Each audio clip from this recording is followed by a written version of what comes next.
कि Robert Clive ने company के लिए एक बहुत बड़ी जीत हासिल की। ये जीत थी बैटल ऑफ प्लासी। जब रॉबर्ट क्लाइव को सिराजुद्दौला के बारे में खबर मिली तो वो अपनी सेना के साथ प्लासी पहुंच गया। लेकिन नवाब को हराना इतना आसान भी नहीं था, इसलिए रॉबर्ट क्लाइव ने एक षड्यंत्र की रचना की। यहाँ मीर जाफर का प्रयोग किया गया।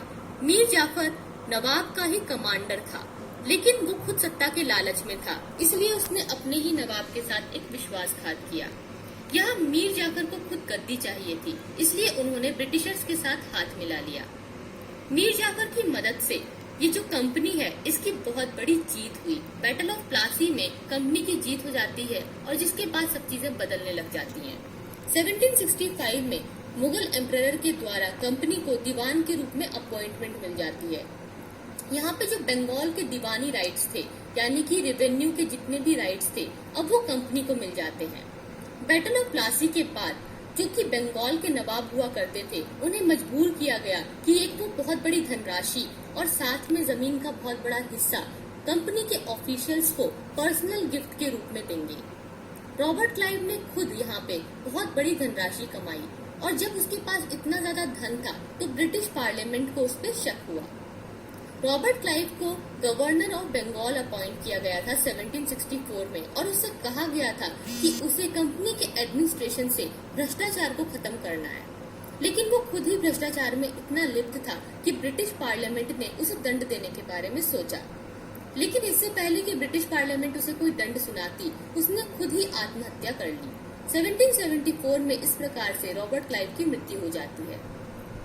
अब हम देखेंगे कि कंपनी का रूल कैसे एक्सपैंड हुआ। बैटल ऑफ बक्सर जो कि 1764 में हुई थी, इसमें फिर से कंपनी की दोबारा एक बहुत बढ़िया जीत हुई। अब जो कंपनी है उसकी जड़ें मजबूत होने लगी। कंपनी ने यह फैसला किया कि वो अपने एक रेजिडेंट को इंडियन स्टेट्स में अपॉइंट करेंगे। कंपनी के द्वारा एक पॉलिटिकल या कॉमर्शियल एजेंट था जो कि इंडियन स्टेट में मौजूद रहेगा, जिसका काम होगा कि वो कंपनी के हित में फैसले सुनाए और कंपनी के हित में काम करे। इस रेजिडेंट के द्वारा अब बहुत सारी चीजें थी, बहुत सारे डिसीजंस थे जो लिए जाने लगे। इस रेजिडेंट ने इंटरफेयर करना शुरू कर दिया जो भी इंडियन स्टेट के इंटरनल अफेयर हुआ करते थे। ये चीज इंडियन स्टेट्स को पसंद नहीं आ रही थी, लेकिन वो कुछ कर भी नहीं सकते थे। तो इस तरह से जो भी इम्पोर्टेंट डिसीजन होते थे, जैसे कि कहाँ पे किसे अपॉइंटमेंट देनी है, कौन सी एडमिनिस्ट्रेटिव पोस्ट किसे मिलनी चाहिए, राजा के बाद जो उत्तराधिकारी होगा वो कौन होगा, किसको सत्ता मिलेगी, किसको गद्दी मिलेगी, इस प्रकार के सारे डिसीजंस अब ये रेजिडेंट लेने लगा। कंपनी ने यहाँ तक कि ये भी फोर्स किया स्टेट्स को कि वो एक सब्सिडरी अलायंस साइन करे। इस अलायंस के अकॉर्डिंग जो इंडियन रूलर्स हुआ करते थे वो अब खुद की कोई सेना नहीं रख सकते थे। इंडियन रूलर्स को एक सेना दी जाएगी जो कि कंपनी के द्वारा उन्हें मिलेगी। कंपनी का कहना था कि कंपनी के द्वारा मिलने वाली जो उनकी सेना होगी वो उनकी रक्षा करेगी, उन्हें प्रोटेक्ट करेगी इंटरनली और एक्सटर्नली। कंपनी का कहना था कि इस सेना के द्वारा जो आपको प्रोटेक्शन मिलेगा तो उसे मेंटेन करने के लिए इनका जो खर्चा होगा वो आपको देना पड़ेगा, यानी कि रूलर्स को देना पड़ेगा। तो इंडियन रूलर्स को इस सारे मेंटेनेंस का खर्चा देना पड़ता था, लेकिन ये पेमेंट बहुत ज्यादा होती थी जो कि ये लोग कई बार नहीं कर पाते थे। इसलिए अगर इंडियन रूलर्स इस प्रकार से पैसा देने में फेल हो जाएं, इस प्रकार की पेमेंट ना कर पाए, तो फिर जो उनकी टेरिटरी है वो पेनल्टी के रूप में ब्रिटिशर्स के हाथ में आ जाएगी। तो कंपनी का ये जो रूल था ये बहुत ही ज्यादा प्रॉब्लम क्रिएट कर रहा था। फॉर एग्जाम्पल, रिचार्ड वेलेस्ली जो कि गवर्नर जनरल थे 1798 से 1805 के बीच में, उन्होंने अवध के नवाब के साथ भी इस प्रकार से उनकी टेरिटरी को हासिल कर लिया था। अवध के जो नवाब थे वो पेमेंट नहीं कर पाए थे। ये जो पेमेंट है इसे कहते हैं सब्सिडरी फोर्स, यानी कि वो पैसा जो कि आर्मी को मेंटेन रखने के लिए दिया जाएगा। जब वो पैसा नहीं दे पाए तो उनकी जो आधी टेरिटरी थी, उनकी जमीन का आधा हिस्सा कंपनी को मिल जाता है। और इसी प्रकार से हैदराबाद के साथ भी सब्सिडरी अलायंस को साइन करवा लिया गया था। इस तरह से हम देख रहे हैं कि ब्रिटिशर्स की जड़ें मजबूत होती जा रही हैं। अब बात करते हैं टीपू सुल्तान की, जो थे टाइगर ऑफ मैसूर। मैसूर की जो स्ट्रेंथ थी वो बढ़ती जा रही थी क्योंकि उसके पास बहुत अच्छी लीडरशिप थी। पावरफुल रूलर्स की जो थे हैदर अली और उनके बेटे टीपू सुल्तान, मैसूर जो कंट्रोल कर रहा था वो था एक बहुत ही प्रॉफिटेबल ट्रेड मालाबार कोस्ट में। मालाबार कोस्ट से अंग्रेजों के साथ बहुत ज्यादा व्यापार हुआ करता था, चंदन का और साथ में पेपर और इलायची का, इस तरह की बहुत सारी चीजें थी जिसका व्यापार हो रहा था मालाबार कोस्ट से। लेकिन टीपू सुल्तान ने इस व्यापार को रोक दिया। टीपू सुल्तान ने कहा कि उसे अंग्रेजों के साथ कोई व्यापार नहीं करना है, उन्हें ब्रिटिशर्स के साथ कोई व्यापार नहीं करना है। उसने डिसअलाउ कर दिया लोकल मर्चेंट्स को कि वो किसी भी प्रकार से कोई भी व्यापार ना करें और इस तरह से कंपनी को अपना कोई सामान ना बेचे। इस बात से कंपनी बहुत नाराज हो गई। कंपनी को लगा कि ये सब चीजें ठीक नहीं है। इसके अलावा टीपू सुल्तान जो थे वो बहुत ही इम्पोर्टेंट रूलर है, उनके बारे में हम जानेंगे। इसके अलावा यहाँ पे ये लोग जो है अपने संबंध को फ्रेंच के साथ बहुत ज्यादा इम्पोर्टेंस दे रहे थे। इनके संबंध बढ़ते जा रहे थे, इनकी मित्रता बढ़ती जा रही थी। अब हम जानते हैं कि जो फ्रेंच हैं वो ब्रिटिशर्स के राइवलरी में थी, तो उन्हें ये चीज बिल्कुल भी पसंद नहीं आएगी कि वो किसी और तरीके से कोई विदेशी संबंध स्थापित कर रहे हैं। यहाँ पे जो फ्रेंच हैं उनकी मदद से उसने अपनी सेना को भी मॉडर्नाइज कर लिया था। अब जो कंपनी की फोर्सेस हैं वो हैदर अली और टीपू सुल्तान को डिफीट करने में लग गई। यहाँ पे इन्होंने कई सारी बैटल्स लड़ी। 1792 में कंपनी ने एक कंबाइंड फोर्स बनाई। मराठास और निजाम की मदद लेते हुए, निजाम ऑफ हैदराबाद की मदद लेते हुए कंपनी ने अटैक किया, जिसकी वजह से टीपू सुल्तान की हार हो जाती है और उसे एक ट्रीटी साइन करनी पड़ती है। इस ट्रीटी के अकॉर्डिंग टीपू सुल्तान के दोनों बेटों को बंदी बना लिया जाता है। इस प्रकार की चीजें हमें ब्रिटिश पेंटिंग में देखने को मिलती हैं। जो ब्रिटिश रूलर्स थे उन्हें पता था कि हैदर और टीपू बहुत ही एम्बिशियस हैं और बहुत एरोगेंट हैं, इसलिए इन्हें खत्म करना जरूरी है। इसलिए बहुत सारे एंग्लो मैसूर वॉर हुए। 4 एंग्लो मैसूर वॉर हुए, जिसमें से जो आखिरी लड़ाई थी इसे बैटल ऑफ श्रीरंगपट्टनम कहते हैं, जहाँ पे कंपनी की आखिरी में जीत हो जाती है और टीपू सुल्तान की मृत्यु हो जाती है। टीपू सुल्तान अपनी कैपिटल श्रीरंगपट्टनम को बचाते बचाते शहीद हो जाता है और इस तरह से जो मैसूर है उसे पुरानी रूलिंग डायनेस्टी वुडेयार डायनेस्टी के अंतर्गत रख दिया जाता है और साथ ही सब्सिडरी अलायंस भी साइन करवा लिया जाता है। अब इस प्रकार हमने देखा कि मैसूर है वो भी अब ब्रिटिशर्स के कंट्रोल में आ चुका है। अब उनकी नजर पड़ती है मराठास पर। पानीपत की तीसरी लड़ाई में मराठास को भी हरा दिया जाता है। इसके बाद जो मराठा किंगडम है वो अलग अलग स्टेट्स में डिवाइड हो गया, जिसमें हर एक स्टेट के एक सरदार हुआ करते थे, एक चीफ हुआ करते थे। यहाँ पे जो इनकी डायनेस्टी थी वो अलग अलग डायनेस्टी की थी, जैसे कि सिंधिया, होलकर, गायकवाड़, भोसले। ये जो चीफ हुआ करते थे ये साथ में एक काम किया करते थे एक पेशवा शिप के अंतर्गत। पेशवा क्या है? एक प्रिंसिपल मिनिस्टर है जो कि बहुत ही इफेक्टिव मिलिट्री और एडमिनिस्ट्रेटिव हेड है। इनका जो बेस था वो पुणे में हुआ करता था। महाजी सिंधिया और नाना फडणवीस ये 2 इम्पोर्टेंट मराठा सोल्जर्स हैं और स्टेटमेंट हैं। अब इसके बाद क्या हुआ कि जो मराठा है उनके साथ भी बहुत सारी लड़ाइयां शुरू हो गई। अब ब्रिटिशर्स ने सोचा कि किस तरह से मराठा को भी कैप्चर कर लिया जाए।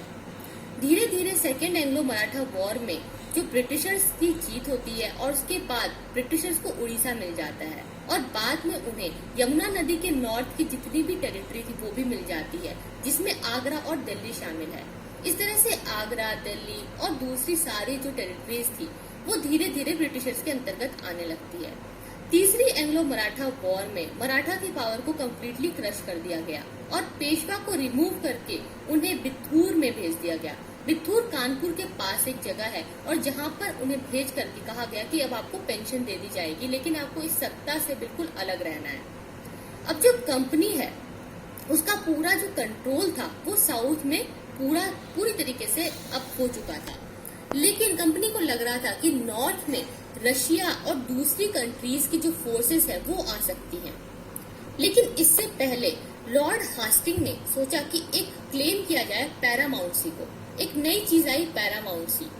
पैरामाउंट सी का जो इनिशिएशन था इसका मतलब ये था कि सर्वश्रेष्ठ अगर कोई है तो वो ब्रिटिशर्स है, वो सबसे इम्पोर्टेंट है, वो सबसे ज्यादा सुप्रीम है और उनसे बड़ी पावर कोई नहीं है। इंडियन स्टेट्स की पावर भी उनके सामने कुछ नहीं है। ब्रिटिश ने अब ट्राई किया कि वो ज्यादा से ज्यादा टेरिटरी को एनेक्स करे। यहाँ पे इन्होंने कित्तूर को यानी कि कर्नाटका को भी अपने साथ मिलाने की कोशिश की, लेकिन यहाँ रानी चेन्नम्मा ने अपने इस तरह से लड़ाई शुरू कर दी कि वो बिल्कुल एंटी ब्रिटिश थी और इन्होंने बहुत रेजिस्टेंस दिया। रानी चेन्नम्मा को बाद में अरेस्ट कर लिया गया और उसके बाद उनकी लड़ाई को जारी रखा उनके चौकीदार ने। चौकीदार के बाद जो जिनका नाम था रयाना, चौकीदार की लड़ाई के बाद फिर भी इनकी हार हो जाती है और बाद में उनको डिस्ट्रॉय करके फिर जो ब्रिटिशर्स हैं उन्हें फांसी पर चढ़ा देते हैं और इस तरह से ब्रिटिश रूल यहाँ पे भी स्टार्ट हो जाता है। अब जो ईस्ट इंडिया कंपनी है उसे ये डर था कि रशिया जो है उसकी फोर्सेस यहाँ ना आ जाए इस तरह से, क्योंकि वो जो वक्त था इसी दौरान जो रशिया है वो बहुत एक्सपैंड हो रही थी और एशिया की तरफ बढ़ती जा रही थी। इसलिए ईस्ट इंडिया कंपनी ने रशिया को रोकने के लिए सोचा कि जो नॉर्थ वेस्ट फ्रंटियर है, नॉर्थ वेस्ट जो इलाके हैं वहां पे भी कब्जा किया जाए। इसलिए उन्होंने अफगानिस्तान के साथ भी इनडायरेक्ट वॉर शुरू कर दी। इस तरह से वहां पे भी कंपनी का इनडायरेक्ट रूल शुरू हो गया। फिर बाद में इन्होंने सिंध को और पंजाब को भी एनेक्स कर लिया। धीरे धीरे सारे जो इलाके हैं वो कंपनी के अंडर आने लगे, लेकिन फिर भी कुछ इलाके थे जो नहीं थे अभी भी इनके पास। तो इन्होंने एक और चीज लाई, वो थी doctrine of lapse. Doctrine of lapse के अंतर्गत ये कहा गया कि अगर किसी राजा का कोई उत्तराधिकारी नहीं है, अगर जो बेटा है वो अगर गोद लिया हुआ है तो वो उत्तराधिकारी नहीं होगा। अगर वो उसका खुद का बेटा नहीं है तो उसका जो राज्य है वो लैप्स हो जाएगा, यानी कि वो ब्रिटिशर्स के कंट्रोल में आ जाएगा। इसके अकॉर्डिंग सतारा, संबलपुर, उदयपुर, नागपुर, झांसी जैसे कई सारे राज्यों को एनेक्स कर लिया गया और फाइनली अवध को भी एनेक्स करने के लिए ये कहा गया कि अवध में मिस गवर्नमेंट है, यानी कि जिसका राजपाट है ठीक से नहीं चल रहा है, इसलिए इसको ठीक से चलाने के लिए अवध को भी एनेक्स करना पड़ेगा।